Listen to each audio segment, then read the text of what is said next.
Okay, for more on investment in China, Andy Mok joins us. Andy is a senior fellow at the Center for China and Globalization. Andy, welcome back. It's good to see you again. Good to see you, Sean. Well, let's talk about how events such as the Qingdao Multinational Summit can help build better foreign investment partnerships for China. What does it mean to come over, spend time, this whole people-to-people exchange that we hear so much about? Well, Sean, this is very, very important. So events like the Qingdao Multinational Summit, this is a cornerstone event for China's strategy to position itself at the forefront of global economic integration.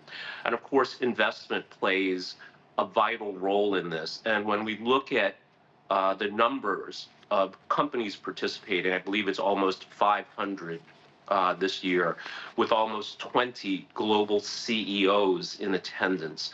I think it shows that, of course, the importance China places on these kinds of events in its broader economic strategy, but also the global interest from some of the largest, most successful companies in the world in China. And Andy, we've heard a lot about interest in China. And we've heard a lot about how China wants more innovation, higher quality. So how is the current economic climate in China affecting this foreign investment? Well, certainly, it's a complex global environment. I think it's also a complex domestic environment. And as a result, we've seen foreign investment in China fluctuate over the past few years. But I think that being said, the economic fundamentals are sound. I think there's a lot of interest and excitement in recent policy moves the Chinese government has taken. For example, with the this year's negative list for investment that covers manufacturing, telecommunications, education, and healthcare, which I think signals, one, openness, but also that the government's desire to foster not only economic integration, but technological advancement, as well as increase the overall competitiveness in the domestic economy. And Chinese officials are also calling for more investment in infrastructure. But what about foreign investors? Do they really operate in that sector? Well, I think, of course, there are a number of very large global companies in the infrastructure space. There is, I think, still a need for further enhancements in infrastructure in China as well. So when we put these two together, I think we can certainly see there are opportunities. And I think Qingdao is a great example here, in that Qingdao is not only an important manufacturing part of China, but it is an important port as well that historically is focused on bulk commodities and is increasingly upgrading its infrastructure to becoming a modern logistics hub. And let's talk about the specific sectors then that these multinationals are going to be interested in, whether it's Qingdao or another one.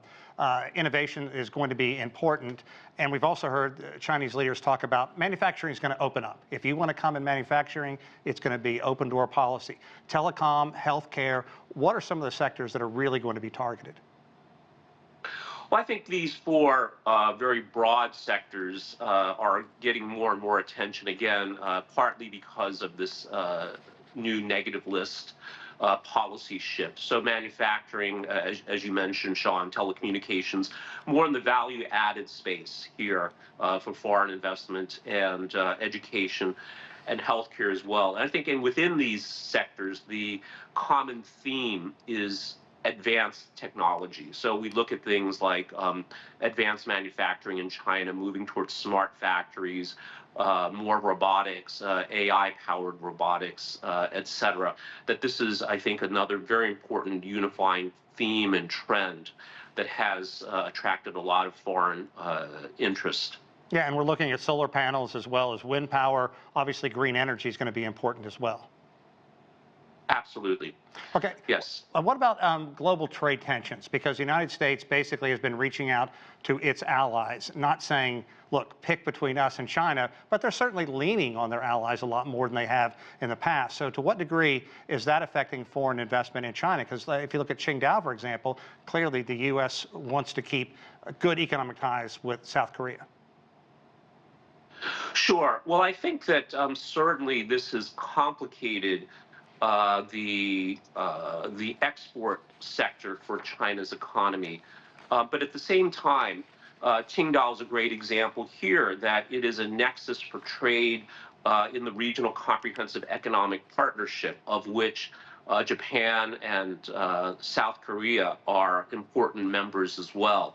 So I think it's easy to become overly pessimistic about globalization, international trade, if we overly focus on the actions of the United States and its attempt to pressure, strong arm some of its allies. But I think ultimately these efforts will not succeed, and we're seeing really an explosion in trade in the rest of the world, and even with the neighbor of the United States, Mexico, as well. Yeah, it's a big world out there.